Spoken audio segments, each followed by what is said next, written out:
Mister Roy की dead body उनके library में मिलती है। इन्वेस्टिगेशन में पता चलता है कि जहर खाने से उनकी डेथ हुई है, लेकिन मिस्टर रॉय के बाजू में जो जहर की बोतल रखी हुई है वो तो सील पैक है, मतलब बोतल खुली ही नहीं है। तो मिस्टर रॉय ने ये जहर तो नहीं खाया है। फिर उनके बॉडी में जहर गया कैसे? सुबह से कोई उनके घर नहीं आया है। बाजू में एक नोट भी मिलता है, मैं ये केस नहीं जीत पाया इसलिए खुद को मार रहा हूँ। पर सवाल ये था कि उनकी डेथ हुई कैसे और जहर उनके बॉडी में गया कैसे। डिटेक्टिव मेहुल क्राइम सीन पे पहुंच जाता है इस केस की छानबीन करने। तो मिस्टर रॉय बहुत बड़े एडवोकेट थे, मतलब इनके उतने ही दुश्मन भी होंगे। चौंकाने वाली बात यह है कि उनके पास कोई ग्लास भी नहीं है, जहर की बोतल भी सील्ड है, तो जहर अंदर गया कैसे? तभी मेहुल को एक क्लू मिलता है। क्या आप इस सीन को देख के बता सकते हैं मेहुल को क्या क्लू मिला होगा? सोचिए और जल्दी से आपका आंसर कमेंट कर दीजिए। चाहिए तो वीडियो को पॉज कर दीजिए।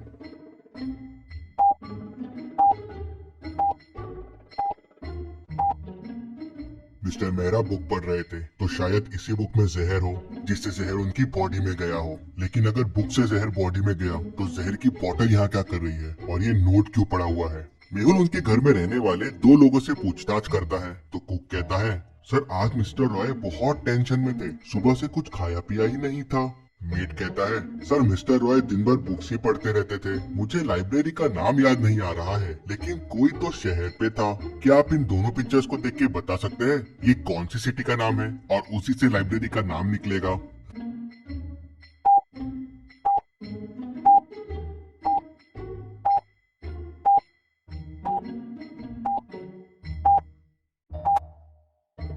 रैट प्लस लैम्प मतलब रतलाम। रतलाम लाइब्रेरी। मेहुल तुरंत रतलाम लाइब्रेरी पहुंच जाता है। मेहुल लाइब्रेरियन से उस बुक के बारे में पूछता है तो लाइब्रेरियन बताता है कि बुक पहले मिस्टर वर्मा लेके गए थे, उन्होंने सुबह लाके वापस रख दिया और फिर शाम को मिस्टर रॉय लेके गए। मिस्टर वर्मा ये कौन है?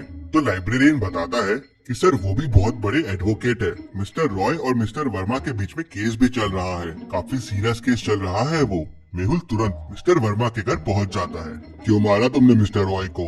मारा? क्या मिस्टर रॉय की डेथ हो गई? कब? कैसे? तुमने ही खून किया है उसका, बताओ क्यों किया? क्या आप मिस्टर वर्मा के घर को देख के बता सकते हैं मेहुल को ऐसा क्यों लगा? सोचिए और मुझे आपका आंसर कमेंट करके बताइए।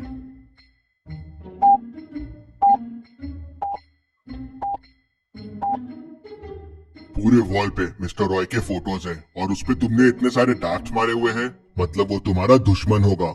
हाँ सर, वो मेरा दुश्मन था। मैं इतना बड़ा वकील हूँ, लेकिन आज तक मैं उससे केस नहीं जीता। मैं उससे 10 केस हार चुका था। वो बेईमानी करके लोगों को पैसे खिला के केस जीत जाता था। कई मासूमों को उसके वजह से सजा हुई है सर, लेकिन ये केस मैं उसे जीतने वाला था। पहली बार मैं उसे हराने वाला था। मैं क्यों मारूंगा उसे? हाँ, शायद तुमने उसे नहीं मारा। मेहुल तुरंत समझ जाता है कि मिस्टर रॉय के पास जहर की बोतल क्यों रखी हुई थी। क्या आप वीडियो को पॉज करके सोच सकते हैं?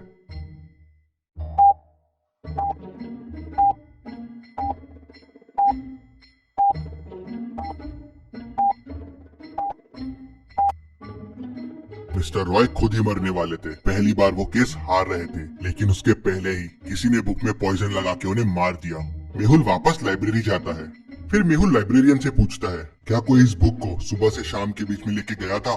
लाइब्रेरियन सोचता है और कहता है, नहीं सर, मैं तो यहीं था, कोई लेके नहीं गया था। और वो बुक लास्ट रैक पे रखी है जहाँ कोई नहीं जाता है। हाँ, लाइब्रेरी में किसी ने पढ़ा होगा तो बताना मुश्किल है। मेहुल उस रैक के फिंगरप्रिंट्स चेक करता है तो उसे बस 3 फिंगरप्रिंट्स मिलते हैं। क्या आप इन फिंगरप्रिंट्स को देख के बता सकते हैं ये फिंगरप्रिंट्स किसके हैं?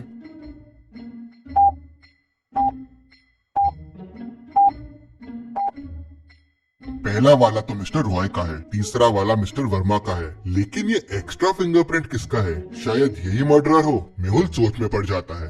धूल के वजह से फिंगरप्रिंट्स थोड़े बिगड़ गए थे, तो किसके है मैच करना बहुत डिफिकल्ट था। सुबह से लेकर शाम के बीच में लाइब्रेरी में 3 लोग थे। मेहुल तीनों से पूछताछ करता है, क्या तुम लाइब्रेरी के उस कॉर्नर में गए थे?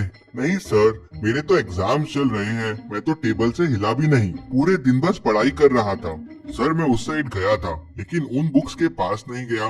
सर पीछे रैक्स के बुक्स बुरे हाल में हैं, पेजेस भी फट रहे हैं, तो मैं वहाँ क्या करने जाऊंगा? मेहुल थोड़ा सोचता है और तुरंत समझ जाता है कि कौन झूठ बोल रहा है। कैसे? क्या आप सोच के बता सकते हैं?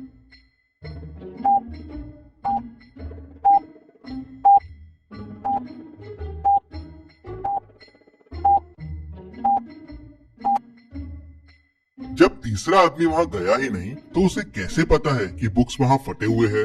मेहुल उसे पकड़ लेता है तो वो बताता है कि वो बहुत घबरा गया था, उसने कुछ नहीं किया है। वो मिस्टर रॉय का बहुत बड़ा फैन है और उनके बुक्स और उनके केस पढ़ता रहता है, उसे भी एडवोकेट बनना है। ये सब सुनने के बाद मेहुल का एक पर्सन पे शक बहुत बढ़ जाता है। मेहुल तुरंत मिस्टर रॉय के लास्ट 5 केसेस देखता है जो उन्होंने जीते थे और उनकी लिस्ट निकालता है जो हारे थे। एक नाम पे मेहुल की नजर अटक जाती है। क्या आप देख के बता सकते हैं वो नाम कौन सा हो सकता है?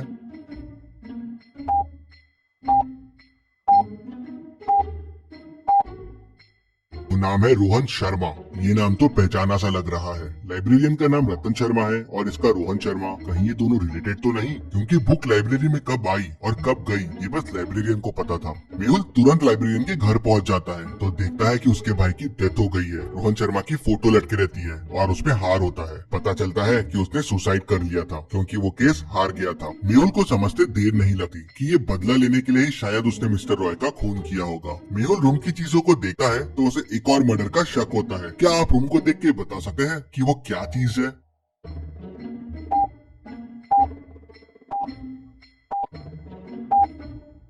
टेबल पे जहर की बोतल रखी हुई है, मतलब शायद लाइब्रेरियन ने वापस ये बोतल यूज की है। मेहुल तुरंत लाइब्रेरी की तरफ दौड़ता है और लाइब्रेरियन को पकड़ लेता है। लाइब्रेरियन मेहुल को नहीं बताता कि उसने किसको मारने की प्लानिंग की है। मेहुल लाइब्रेरी की लिस्ट निकालता है और लास्ट 5 लोग जिन्होंने बुक्स लेके गए उनके नाम देखता है। एक नाम देख मेहुल समझ जाता है कि लाइब्रेरियन का अगला निशाना कौन होगा। क्या आप इन नामों को देख के बता सकते हैं वो नाम क्या होगा? सोचिए और मुझे आपका आंसर कमेंट करके बताएं।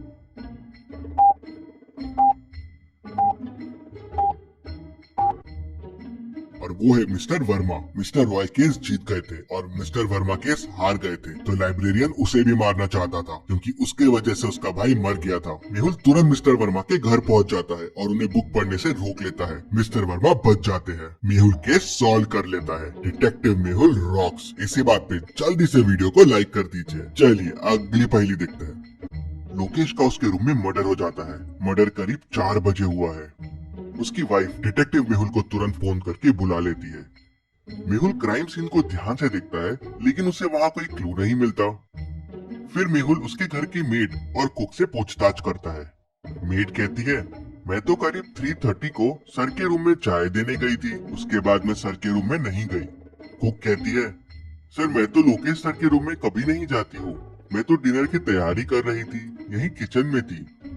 फिर वाइफ कहती है, मैं करीब 3:45 को लोकेश के रूम में गई थी, वो स्टडी में था और चाय पी रहा था। मैं करीब 3:50 को रूम से बाहर आ गई और फिर सीधा मेरे रूम में चले गई। मेहुल तीनों की बातें सुनता है और तुरंत समझ जाता है कि खूनी कौन है। कैसे? क्या आप सोच के बता सकते हैं खूनी कौन है? सोचिए और मुझे आपका आंसर कमेंट में बताइए।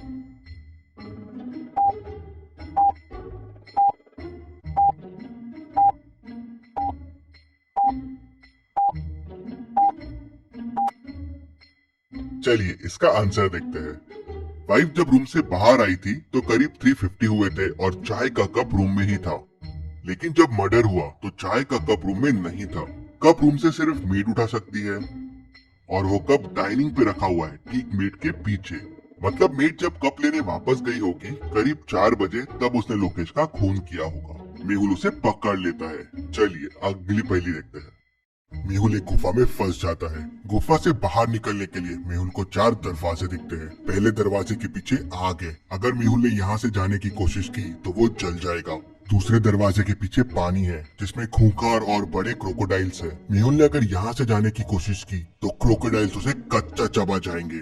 तीसरे दरवाजे के पीछे जहरीले स्नेक्स हैं जिनके जहर से कोई नहीं बच सकता। चौथे दरवाजे के पीछे एक ब्रिज है लेकिन वो टूट रहा है। वो अब 1 ग्राम से ज्यादा भी वेट नहीं सह पाएगा। तो अब आप सोचिए और मुझे बताइए मेहुल को कौन सा दरवाजा चुनना चाहिए। सोचिए और मुझे आपका आंसर कमेंट करके बताइए।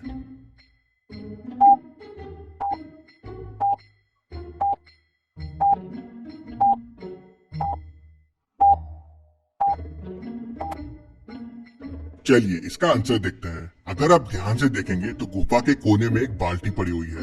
मेहुल दूसरा दरवाजा खोलेगा और बाल्टी लेके अंदर जाएगा। वो बाल्टी में पानी भर के लेके आएगा और पहले दरवाजे की आग बुझाना शुरू कर देगा। धीरे धीरे थोड़ी देर में आग बुझ जाएगी तो मेहुल पहले दरवाजे से निकल पाएगा। तो लॉजिकल आर्मी, ऐसे और मेहुल वीडियोस के लिए चैनल को सब्सक्राइब करके बेल आइकन प्रेस कर दीजिए। Thank you.